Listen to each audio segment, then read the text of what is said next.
No, it is not needy to assert your wants and needs in a relationship. When you are looking for the bare minimum, when you want a partner that shows up for you, a partner that communicates with you, and a partner that shows love and affection, that is not neediness. Severe avoidance will label your needs as neediness, even if you're just asking for the bare minimum. And there is a reason for this. This is a person that was emotionally neglected as a child. Their parents or their caretakers were not emotionally there for them. Their parents were not emotionally nurturing. And often, the avoidant experienced enmeshment. This is a parent that leaned on the child as a sounding board. A parent that used the child as almost like their therapist to regulate their own emotions. A parent that smothers the child. This is actually a form of emotional neglect, because when a parent is smothering the child with their own needs, they're neglecting the needs of the child, and the child is not getting emotional nourishment. So this results in a child that feels unlovable because they were never given the love, and they associate any kind of emotional closeness with smothering, the loss of independence. If you get too close to a partner, you are going to lose your independence, and this person is ultimately going to abandon you because they were emotionally abandoned as a child. So when you assert your wants and needs, this comes across like pressure.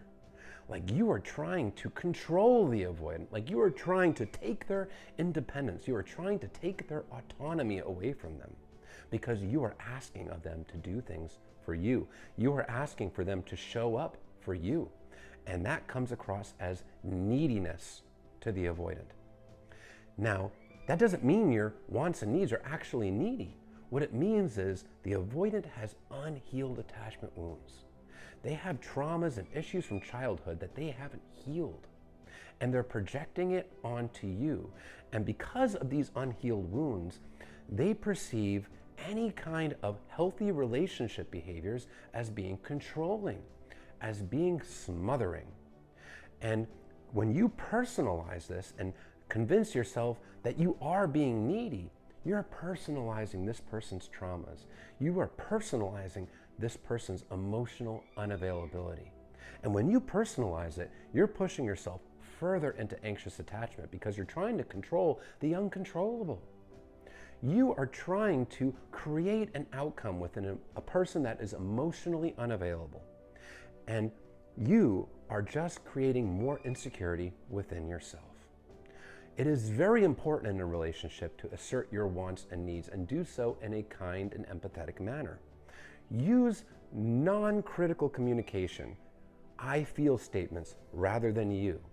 But it's still important to make sure that your wants and needs are addressed, because when you neglect your wants and needs, you are sending yourself a message that you don't have your own back, that you can't rely on yourself, and that it's okay for this person to just completely neglect you.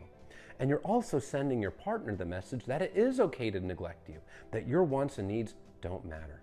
So no, it is very important to assert your wants and needs. It is very important to hold boundaries. And if this person does not respect your wants, needs, or boundaries, what they're telling you is that they are an insecure person that is emotionally unavailable and selfish, because they are wholly wrapped up in themselves and what they perceive that they want, need, or feel in the moment. And they're not concerned about you, your wants, needs, or feelings. That is the hallmark of a person that is emotionally unavailable. They are not able to empathize with their partner and feel their partner's feelings alongside them because they put walls up a mile wide. This is a person that doesn't even know how to process their own emotions because they've learned to avoid them their whole lives. They've learned to avoid dealing with problems. They've learned to avoid self-reflection. So when you are trying to express your needs, it just comes across smothering, it comes across like pressure, and they shut down and deactivate. That is not your fault. You are not the person that emotionally neglected them in childhood. So don't personalize their traumas, and understand you're not being needy by requesting the bare minimum. And you do, in fact, deserve a partner that is willing to put in the same effort into you that you put into them.